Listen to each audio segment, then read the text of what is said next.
Breaking news, সুদানে সৈন্যর খনিতে সংঘর্ষ হয়ে এবং সেই কর্মী 12 জন নিহত হয়েছে এবং আহত হয়েছে 10 জন এবং সাধারণ নাগরিকদের মাঝে আতঙ্কা ছড়িয়ে আছে। এবং কি বলছে সুদানের সেই বৈজ্ঞানিকরা, বিশেষজ্ঞরা, কিসের কারণে সেই খনিতে দুর্ঘটনা হলো এবং আরও 73 জন সেই খনিতে এখনও আটক আছে।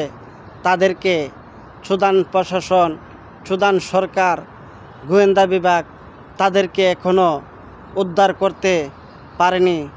তাদের পরিবার কান্নার ঢোল বয়ে সুদানের মাটিতে তারা ঘোরাঘুরি করছে এবং তারা কি তাদের সেই পরিবারকে খুঁজে পাবে, রক্ষা করতে পারবে সেই খনির থেকে? তারা কি জীবিত আছে না তারা কি মরে গেছে এও সুদান সরকার জানতে পারেনি। এখনও তাদেরকে উদ্ধার করা হয়নি।